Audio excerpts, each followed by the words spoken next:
தாவேக தலைவர் விஜயிடம் சிபிஐ அதிகாரிகள் விசாரணை நடத்த திட்டமிட்டிருப்பதாக தகவல் வெளியாக இருக்கிறது. அண்மை செய்தியாக பார்க்கிறோம். கூடுதல் விவரங்களோடு செய்தியாளர் சுசித்ரா இணைகிறார். சுசித்ரா, விவரங்கள்.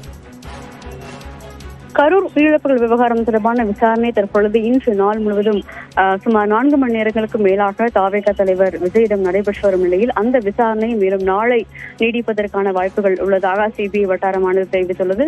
குறிப்பாக பல்வேறு கேள்விகள் என்பது இன்று காலை முதல் சுமார் 12 மணி முதல் நண்பர்கள் 12 மணி முதல் அவரிடம் வைக்கப்பட்டிருந்த நிலையில் தற்பொழுது அந்த விசாரணையுடைய இறுதிக்கட்டத்தை எட்டியுள்ளதாகவும் எழுத்துப்பூர்வமான ஒரு பல்வேறு வாக்குமூலங்களையும் அவரிடமிருந்து அவர்கள் பெற்றுள்ளதாகவும் அதிகாரிகள் தெரிவித்திருக்கிறார்கள். இந்த நிலையில்தான் இந்த விசாரணை என்பது நாளையும் தொடர்வதற்கான வாய்ப்புகள் உள்ளதாக தற்பொழுது அதிகாரிகள் தெரிவித்திருக்கிறார்கள்.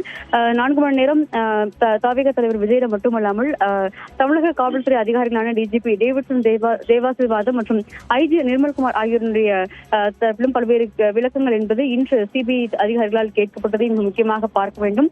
பொறுப்பு அதிகாரிகள் என்ற அடிப்படையில் அவர்களிடமும் நடைபெற்ற விவரங்கள் தொடர்பாகவும் ஒரு சில விளக்கங்களை அதிகாரிகள் கேட்டுள்ளது மிக முக்கியமாக பார்க்கப்படுகிறது. இந்த நிலையில் தற்போது இன்னும் கடந்த 4 மணி நேரங்களுக்கு மேலாக தாவேக தலைவர் விஜயிடம் இந்த ஒரு விசாரணை என்பது தொடர்ந்து நீடித்து வருகிறது. சுமார் 1.5 மணி நேரத்திற்கு மேலாக அவரிடம் தனியாக ஒரு விசாரணை நீடித்து வருவதாகவும் அதிகாரிகள் தெரிவித்திருக்கிறார்கள். இன்னும் சிபிஐ தலைமை அலுவலகத்திற்குள் அவர்களுடைய அந்த விசாரணை நிறைவடைய இருப்பதன் எட்டி அவர்களுடைய வழக்கறிஞர்கள் குழுவும் இங்கு காத்திருப்பதையும் நம்மால் பார்க்க முடிகிறது. இந்த நிலையில்தான் அந்த விசாரணை என்பது நாளை தொடரும் என்று எதிர்பார்க்கப்படுகிறது. என்ன மாதிரியான கேள்விகள் எல்லாம் இதுவரை கேட்கப்பட்டிருக்கிறது? 100க்கும் மேற்பட்ட கேள்விகளை கேட்க சிபிஐ திட்டமிட்டிருப்பதாக தகவல் வெளியாக இருந்தது. சிபிஐ வட்டாரங்கள் என்ன சொல்கிறது சுசித்ரா? பல்வேறு கேள்விகள், குறிப்பாக அந்த நிகழ்வு நடந்த போது விஜய்க்கு என்ன மாதிரியான ஒரு அறிவுறுத்தல்கள் வழங்கப்பட்டன, மேலும் அந்த சம்பவம் தொடர்பான என்னென்ன விவரங்கள் அவரிடம் பகிரப்பட்டன என்பது தொடர்பான முதற்கட்ட ஒரு கேள்விகளை தான் அவர்கள் இன்று எழுப்பியிருந்தார்கள்.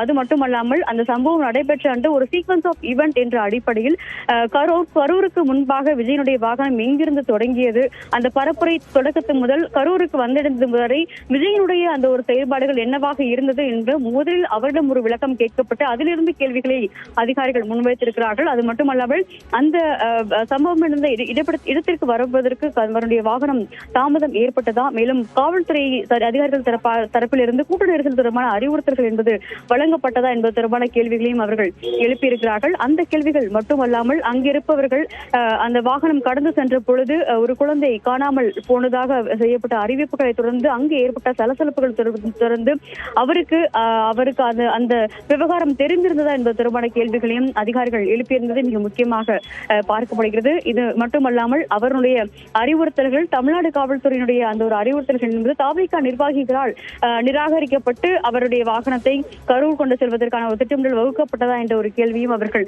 இன்றைய விசாரணையின் பொழுது தாவேக தலைவர் விஜயிடம் அவர்கள் முன்வைத்துள்ளனர். நன்றி சுசித்ரா விவரங்களுக்கு.